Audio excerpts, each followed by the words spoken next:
Vous écoutez les podcasts de Wati. Bonjour Sophie. Bonjour. Vous luttez contre l'ichthyose congénitale, qui est une maladie rare, et vous travaillez souvent avec des personnes qui sont victimes de cette maladie. Quelles sont les difficultés que rencontrent les personnes qui vivent avec les maladies rares au Sénégal, surtout les enfants qui vivent avec des maladies rares? Oui, comme vous le savez, l'ichthyose congénitale est une maladie rare qui se manifeste au niveau de la peau, des yeux, etc.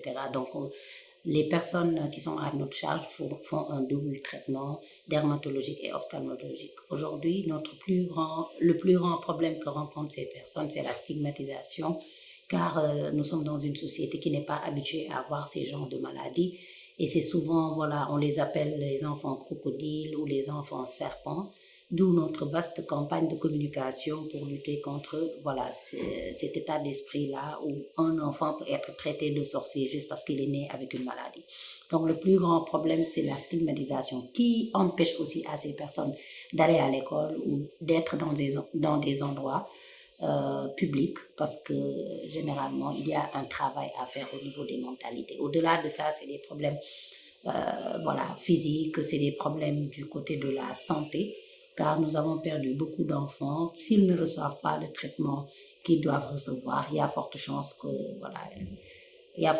pas forte chance je vais dire, mais on a perdu quand même beaucoup d'enfants parce qu'ils ne supportaient pas la maladie. Je pense que c'est la bonne phrase, c'est ça. Mais quels sont les problèmes que rencontrent les enfants d'une manière générale, même ceux qui n'ont pas l'ichthyose?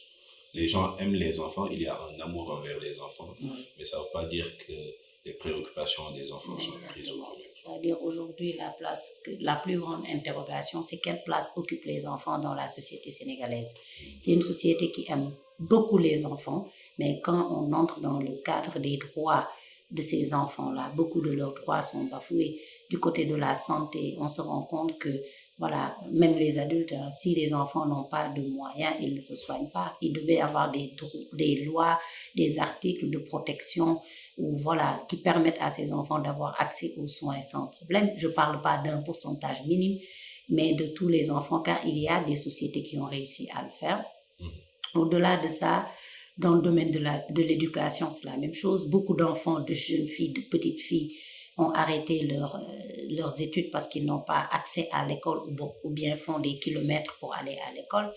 Et pour ne citer que cela, c'est vraiment un grand point d'interrogation que le gouvernement, les organisations et après les associations doivent se poser pour pouvoir trouver des solutions. La place de l'enfant dans la société sénégalaise, avec plusieurs de leurs droits bafoués. Est-ce que c'est pour ça que vous avez créé les Racines de l'Espoir? Pas que pour ça, parce que nous sommes là pour toute la couche vulnérable. Nous sommes des Racines de l'Espoir, c'est-à-dire même une personne qui a besoin d'être entendue, d'être épaulée, nous sommes là pour ça. Mais il faut noter que nous sommes beaucoup plus touchés par la cause des enfants. C'est pourquoi vous nous voyez communiquer beaucoup à travers ces enfants-là, mais nous faisons beaucoup d'actions en parallèle. Comment est née cette passion-là pour vous, de vous lancer dans le social et d'en faire un sacerdoce? Je ne saurais le dire, je vais dire que je suis née avec cette envie et cette passion de faire du social. Mon environnement, il y en a des gens de ma famille qui expliquent que quand j'étais petite, je faisais beaucoup de choses, comme par exemple dire que personne ne va jouer avec ma maison de poupée parce que c'est une maison pour les enfants qui n'ont pas de papa et maman. Après, au-delà de ça, en grandissant, je suis sénégalaise, africaine et croyante. Tout autour de moi, je pense, m'oblige à faire du social. Tout autour de nous oblige à faire du social. Même si on n'est pas victime, on a soit un membre de la famille ou le voisin ou des connaissances qui sont dans des problèmes, car il faut noter que nous vivons dans des sociétés pauvres. Et quand on est dans une société pauvre, partager devient une obligation. Et il y a beaucoup de jeunes que vous inspirez qui ont le même sentiment en vous regardant et qui veulent se lancer dans la même chose, partager, être impliqués dans les actions sociales. Mais parfois, il y a cette excuse selon laquelle il n'y a pas de moyens, qu'ils soient financiers ou logistiques, pour entreprendre. Que dites-vous à ces jeunes? Un cœur qui ne sait pas partager ne peut accumuler de richesse.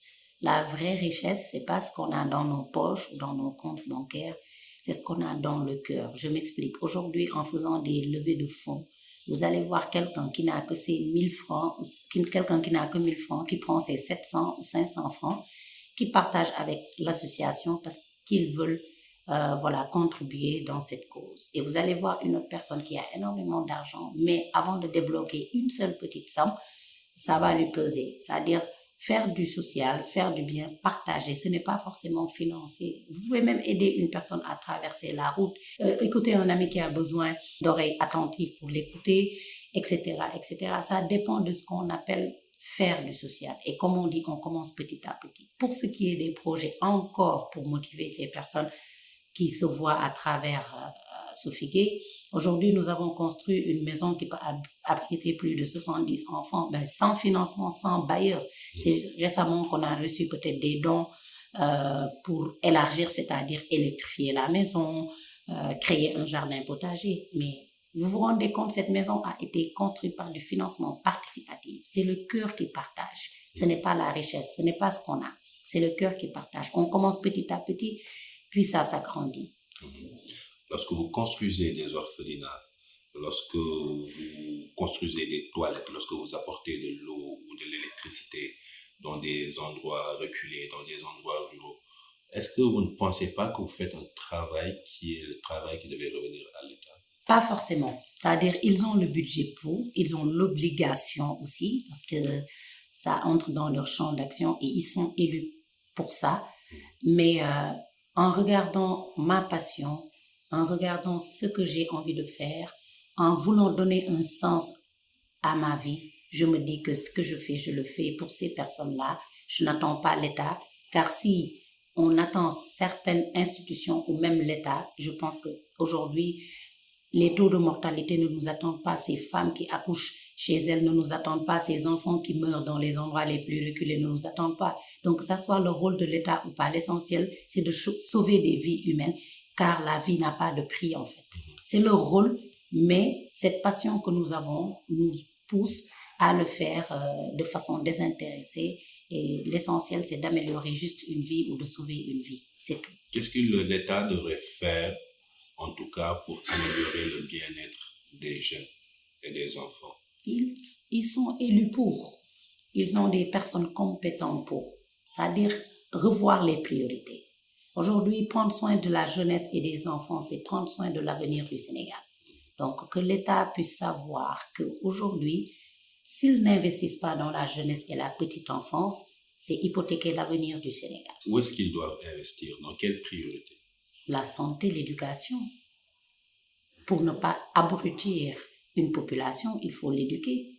La santé, on peut tout avoir si on n'a pas la santé, on n'a rien. C'est deux volets qu'il faut faire. Après, du côté de la jeunesse, il y a l'entrepreneuriat parce qu'on a le taux de chômage qui est hyper méga élevé pour un peuple qui a plus de 60% de jeunes. On se retrouve avec plusieurs jeunes qui chôment.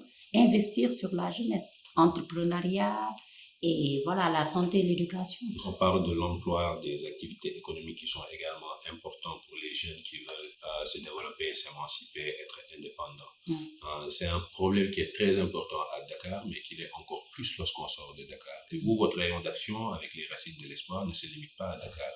Lorsque vous allez dans les régions hors de Dakar, pour vous, qu'est-ce qui manque pour créer de l'emploi, assez d'activités économiques pour ces jeunes-là? Il y a déjà les ressources. C'est-à-dire, lorsque vous allez par exemple dans une région où les jeunes ont l'habitude de faire de l'agriculture, je prends juste un exemple, investir dans ça. C'est-à-dire ce que je faisais avec la main, l'État puisse mettre à leur disposition du matériel pour travailler.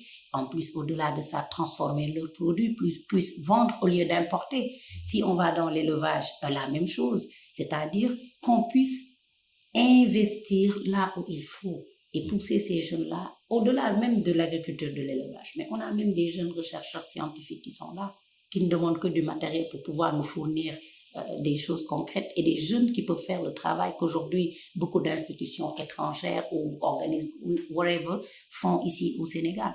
Donc, outiller, former et outiller. L'État doit former puis outiller ces jeunes-là.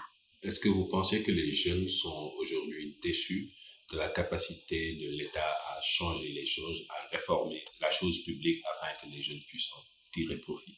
Je ne pourrais pas parler au nom de tous les jeunes, c'est-à-dire déception, ça serait peut-être pas trop dire parce que lorsque vous avez le budget pour et qu'on élit des personnes pour ça et que peut-être la jeunesse ne se retrouve pas là-dedans, c'est frustrant. Donc, c'est vrai l'État fait face à une jeunesse frustrée et chose qui est normale parce qu'on se réveille avec nos diplômes, nos compétences, etc., mais on n'arrive pas à travailler. Au-delà de ça, voilà, c'est-à-dire il y en a des jeunes qui sont là aussi, qui se sont faits tout seuls. À défaut de regarder l'État qui a l'obligation de soutenir sa jeunesse, c'est de faire ou de prendre des mentors afin d'y aller seul parce qu'il y en a qui ont réussi sans aucun soutien de l'État. Pensez que c'est un discours qui peut être fort et puissant et convaincant face aux jeunes qui veulent migrer, par exemple, clandestinement? Ça dépend, parce que chaque jeune a son histoire. Pour pouvoir donner un conseil à une personne, il faut l'écouter d'abord. Ces jeunes qui risquent leur vie pour la réussite, je pense qu'il faut juste leur dire de s'accrocher et de croire qu'ils peuvent réussir chez eux. C'est même pas un conseil, mais c'est une pensée, car je ne me permettrai pas de donner un conseil à une personne que je n'ai pas écoutée ou qui aujourd'hui peut-être pense même être incomprise. On ne connaît pas la vie finalement, on ne connaît pas la vie de ces jeunes. C'est exactement ça. On ne connaît pas la vie de ces jeunes-là, on ne connaît pas leur histoire. Et quand tu ne connais pas l'histoire d'une personne, tu t'abstiens, tu dis juste ta pensée. Et ma pensée, c'est qu'on peut réussir chez nous, c'est qu'il faut s'accrocher à notre foi, qu'il faut s'accrocher à notre conviction. Et si tout le monde part, qui va travailler le Sénégal, que deviendront nos enfants aujourd'hui qui sont là? Il ne faut pas laisser ce pays-là dans les bras de ces personnes qui sont ici peut-être et qui profitent de chaque occasion pour, appauvrir le Sénégal. C'est ça, c'est le mot, appauvrir le Sénégal. Vous avez parlé du fait que les jeunes doivent saisir leur chance. Pour vous, saisir ou créer? Créer leur chance, donc. Vous travaillez dans le secteur humanitaire, dans lequel il y a beaucoup d'organisations internationales, beaucoup d'organisations qui sont créées par des moins jeunes. Pourquoi c'est important d'avoir les Racines de l'Espoir créées par une jeune, une femme et une Sénégalaise? Je pense que j'ai l'habitude de le dire. Si c'était peut-être pour faire ce que tout le monde fait, j'aurais rejoint ces organisations ou les associations que j'ai trouvées ici sur place. Mais j'ai dit, OK, tout le monde fait un travail extraordinaire pour changer des choses. Les Racines de l'Espoir, nous allons lutter à travers des actions. D'où la construction de la Maison de l'Espoir, parce que je veux que ça soit la première maison construite par des jeunes Sénégalais. Demain, ces jeunes-là, même s'ils n'ont rien réalisé de leur vie, je ne le souhaite pas, ils vont dire au moins, on a créé une maison pour les enfants. Au-delà de ça, même pour les cases de santé, etc., c'est lutter à travers des actions concrètes. Parce qu'il faut noter que nous sommes au Sénégal. Lorsque tu es dans une cause ou que tu parles même avec une personne, la première question, c'est l'offre IDEF. Qu'as-tu fait pour ce pays? Et c'est important de pouvoir dire, voilà, tenez, c'est ce que nous avons fait. Et pourquoi vous l'avez fait? Pour ceci ou cela. Ça veut dire répondre à travers des actions. Les Racines de l'Espoir est venu, il faut le noter, est né pour du concret. C'est-à-dire, ce n'est pas seulement des missions humanitaires ponctuelles, mais au-delà de ça aussi, il y a ce qu'on appelle la création d'une chaîne de solidarité. Vous voyez les enfants souffrant d'éthiose congénitale, vous avez trouvé des enfants ici, on a d'autres enfants. Ce n'est pas des enfants qui bénéficient seulement de notre aide et qui partent. On fait en sorte de pouvoir soutenir ces enfants, les accompagner. Demain, quand on n'est plus là, qu'il y ait des milliers de Racines de l'Espoir, voire millions au Sénégal. Nous préparons l'avenir du volet humanité du Sénégal. Donc, les Racines de l'Espoir est là pour travailler à court terme, mais aussi à long terme. Et comment voyez-vous le futur du Sénégal d'ici 100 ans? Comment voyez-vous le futur? 100 ans, nous ne serons plus là, ça c'est sûr. Du côté des Racines de l'Espoir, si on réussit notre mission, on verra des personnes de très belles âmes, des personnes qui pourront perpétuer nos actions, parce que tant qu'il y aura la vie, il y aura des personnes vulnérables, il y aura une couche vulnérable. Nous ne cherchons pas l'égalité, mais l'équilibre. L'égalité n'existe dans rien. On parle d'égalité des gens, mais l'équilibre, c'est-à-dire qu'il n'y ait pas une extrême pauvreté et une extrême richesse. L'équilibre de la balance, j'y crois. Qu'il y ait des personnes, certes pauvres, mais qui ont le minimum, c'est-à-dire pour la dignité humaine. Et au-delà de ça, j'ai confiance en cette jeunesse. Peut-être volet politique, il y aura peut-être des jeunes qui pourront prendre le Sénégal en main. Et il y a des jeunes travailleurs qui sont là. C'est juste qu'on met sous le feu des projecteurs ces personnes, peut-être, je ne vais pas dire qu'ils ne sont pas exemplaires, mais qui, lorsqu'on les voit, on va dire « Ah, c'est cette jeunesse-là sénégalaise qui danse, qui chante, etc. » On a une richesse.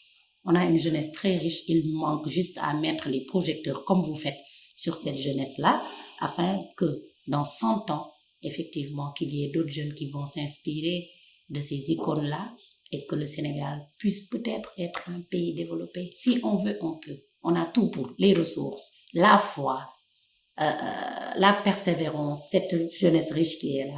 Pourquoi pas dans 100 ans un Sénégal développé et plein d'humanité. Wati vous offre cette série d'entretiens en partenariat avec la Fondation Konrad Adenauer. Pour découvrir plus d'entretiens des 14 régions du Sénégal, rejoignez le site internet www.senegalpolitique.org.